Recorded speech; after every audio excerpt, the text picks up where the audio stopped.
हर Sunday के भांति आज भी मैं आप लोगों के पूछे गए सवालों का जवाब के साथ उपस्थित हूं, क्योंकि आज संडे है और संडे हमारा Q&A यानी क्वेश्चंस और आंसर का दिन होता है। और आप लोग जो पूछते हैं सवाल उसका मैं जवाब लेकर आता हूं दोस्तों। और मैं ज़्यादा क्वेश्चंस पिक नहीं कर पाता क्योंकि लंबा वीडियो बन जाता है, इसीलिए मैं पूरे सवालों में से 4 या 5 को चुनता हूं जो सचमुच सभी के लिए बहुत ज़्यादा हेल्प हो सके। तो शुरू करते हैं, देर किस बात की। नमस्कार, मैं हूं अशोक कुमार साहू, करियर कोच। आपका स्वागत करता हूं आपका अपना चैनल लावण्य ग्लोबल करियर प्लानर यूट्यूब पर। अगर पहले बार चैनल पर आए तो चैनल को सब्सक्राइब कर लीजिएगा, साथ ही बेल आइकन को ऑन करके नोटिफिकेशन बटन को ऑन रखें, क्योंकि इसी तरह का इन्फॉर्मेटिव वीडियो मैं हर दिन लेके आता हूं जो आपका करियर के लिए बहुत ज़्यादा हेल्प हो सके, क्योंकि ये आपका करियर का सवाल है दोस्तों। शुरू करते हैं। जो सबसे पहला सवाल मैंने लिया है दोस्तों मिस्टर बॉबी का। ये पूछते हैं, सर मुझे एक बात बताओ, मैंने क्रोएशिया का वीज़ा अप्लाई करा है। मुझे एजेंट ने 4 काम के बारे में बताया है। उसने कहा है कि तुम्हें ये काम आता है तो आप अप्लाई कर सकते हैं। मुझे कोई भी काम नहीं आता, जिसे उसने वेल्डर, प्लम्बर का और 2-3 और वर्क है। मुझे ये काम नहीं आते। मैंने अप्लाई कर दिया। प्लम्बर का अंदर मुझे चांस है, काम नहीं आता तो मैं क्रोएशिया चल भी गया तो क्या मुझे कंपनी डिपोर्ट मार देगी या मैं कोई और काम कर सकता हूं? देखिए, अगर आपको काम नहीं आता और आप चले जाते हैं, ठीक है, और वहां पर जाके अगर आपको काम नहीं आया तो कंपनी तो वो डिपोर्ट नहीं करेगी, ठीक है, लेकिन आपको बहुत ज़्यादा प्रेशराइज किया जाता है काम के लिए, क्योंकि भाई आपके लिए बहुत खर्चा करते हैं वो आपको लेके जाने के लिए, ठीक है। बहुत सारे अप्रोच, 3-4 महीने का वेटिंग पीरियड होता है वीज़ा लेने का, वर्क परमिट पाने का, ठीक है। और जब आपके लिए कंपनी जब इतना मेहनत करेगी और जब आप वहाँ पहुँच जाते हैं और काम नहीं आता है तो बड़ा मुश्किल है ना।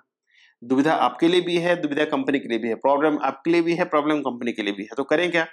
जो काम आपको आता है आप उसी काम में जाना चाहिए, ठीक है। अगर चले भी गए एग्जाम्पल और आपको कंपनी निकाल दिया तो क्या करना होगा? आपको वापस आना होगा, क्योंकि आपको वहां पर टीआरसी नहीं मिलेगी। अगर आपको कुछ काम नहीं आता तो ऐसे काम में जाइए जो आप मैनेज कर सकते हैं। प्लम्बर एक टेक्निकल जॉब है, ठीक है। तो प्लम्बर में अगर जाते हैं दोस्तों तो आप जाकर काम नहीं कर सकते। आप प्लम्बर का हेल्पर में जा सकते हैं, या फिर कोई भी हेल्पर जॉब में चले जाइए। और जैसे आपका टीआरसी मिल जाता है तब तक आप काम भी सीख जाएंगे और आपको अच्छा खासा नौकरी मिल जाएगी, ठीक है। नौकरी मिलना आसान है, बस आपको स्किल्स होना चाहिए, ठीक है। आशा करता हूं आपको आपका आंसर मिल गया है। और इस तरह कई मेरे व्यूअर हैं जो बिना एक्सपीरियंस का जाना चाहते हैं, उसके लिए बड़ा सबक है दोस्तों। बिल्कुल मत जाइए, बिना एक्सपीरियंस के जाएंगे तो आपको ही प्रॉब्लम होगा, ठीक है। हाँ, अगर फूड डिलीवरी में जा रहे हैं चलता है, वो आप मैनेज कर सकते हैं। फिर मैं कहना चाहूंगा, चाहे आप जो भी काम में जाना चाहें उसका कम से कम 2-3 महीने का एक्सपीरियंस ले लीजिए आप, ठीक है, और फिर जाइए, काम करने में मजा आएगा आपको। दूसरा क्वेश्चन मैंने लिया है कशिश मेहरा जी का। ये पूछते हैं, please dear reply, European country Malta में वीकली कितना आवर ड्यूटी होती है without over time, Europe law?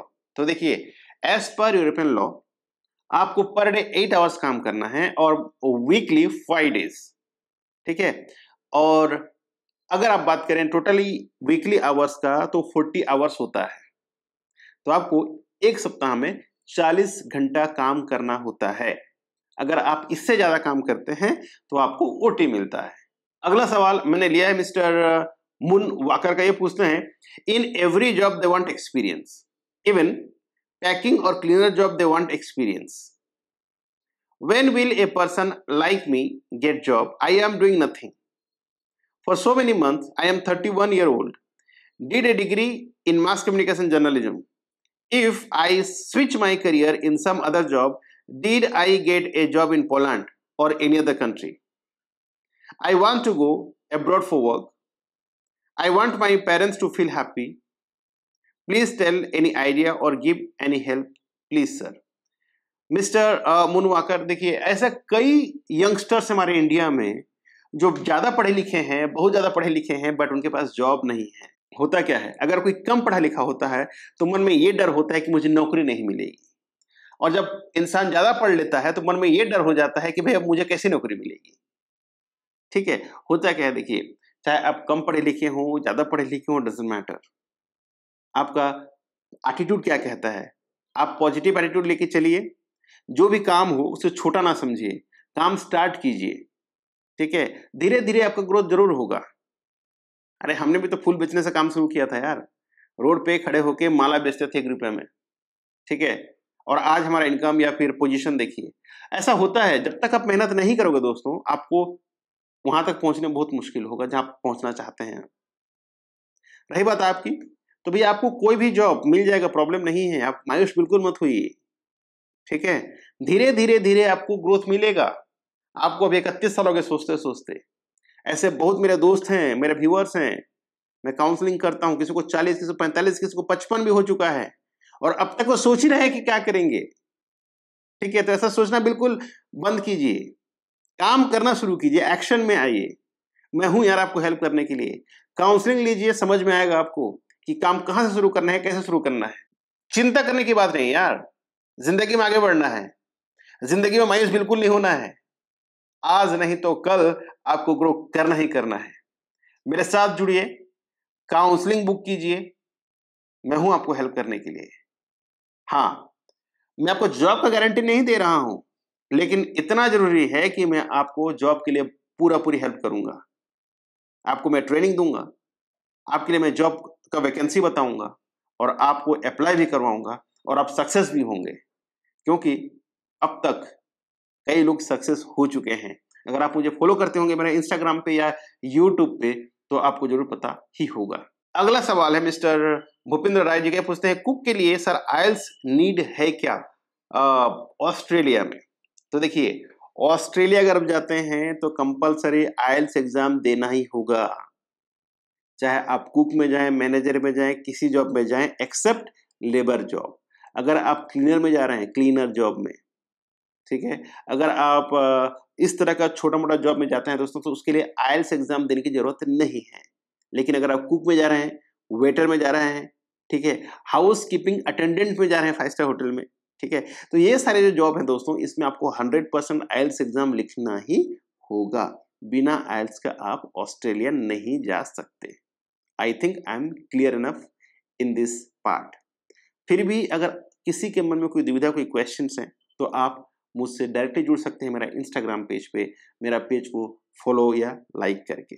और आज का आखिरी सवाल मैंने लिया है सफलता गॉड्स ब्लेसिंग एम का। ये पूछते हैं, सर प्लीज डोंट माइंड, आपका ऑफिस की सर्विस अच्छा नहीं है, कोई फोन अटेंड नहीं करता। देखिए दोस्तों, हमारा जो ऑफिस है वो कोई कंसल्टेंसी नहीं है जहां पर हमारे पास कॉल सेंटर हो, ठीक है। ये हमारे पास कोई कॉल सेंटर बिल्कुल नहीं है जहां हर किसी का कॉल को तुरंत रिप्लाई किया जा सके। हम चाहते हैं हम लोगों को कैसे डायरेक्टली हेल्प कर सके, उसके लिए काउंसलिंग जरूरी है। बिना काउंसलिंग का ना तो आप हमारे काम को समझ पाएंगे और ना ही आपको हम समझ पाएंगे, ठीक है। अगर आप चाहते हैं, सोचते हैं कि भाई तुरंत एक कॉल में फोन उठा दिया जाए, तो ऐसा बिल्कुल नहीं है, क्योंकि हमारे पास ज्यादा स्टाफ नहीं है और हम अभी धीरे धीरे स्टाफ बढ़ा रहे हैं, ताकि जो भी लोगों का जो एक्सपेक्टेशन है उसको हम पूरी फिल कर सकें, ठीक है। हालांकि आपकी जो सोच है उसके लिए मैं आपसे माफी मांगता हूं कि हमारे पास इतना स्टाफ नहीं है कि हम हर किसी का मतलब कॉल को पिक कर सकें। लेकिन आप अपने क्वेश्चंस को व्हाट्सअप कर सकते हैं, इंस्टाग्राम में पोस्ट कर सकते हैं, भेज सकते हैं मुझे, या कमेंट बॉक्स में कमेंट कर सकते हैं। जैसे आपका मैंने कमेंट पढ़ा और मुझे लगा कि आपको एड्रेस करना चाहिए, आपका कमेंट को एड्रेस करना चाहिए, और मैंने एड्रेस किया। अगर आपको कोई चीज़ का जानकारी चाहिए दोस्तों, तो आप काउंसलिंग बुक कर सकते हैं, आप व्हाट्सअप कर सकते हैं, आप एसएमएस कर सकते हैं, आप इंस्टाग्राम में डीएम कर सकते हैं, आप कमेंट कर सकते हैं। मैं सभी कमेंट को पढ़ते रहता हूं और जब जरूरी होता है कि हाँ इनको रिप्लाई देना जरूरी है, तो मैं डेफिनेटली रिप्लाई देता हूं। आशा करता हूं आज का ये जो क्वेश्चन आंसर का जो दौर था आपको पसंद आया होगा, और ऐसे ही अगर आपके मन में कोई दुविधा, कोई क्वेश्चन है, तो आप भी हमें लिख भेजें दोस्तों। मैं कोशिश करूंगा आपका हर सवाल का जवाब जल्द से जल्द देने का। आज के बस इतना ही, मिलते हैं कल एक और नए वीडियो में नया टॉपिक के साथ। तब तक के लिए आप रखें अपना ख्याल और मुझे दे इजाजत। Thank you so much. जय हिंद, जय भारत।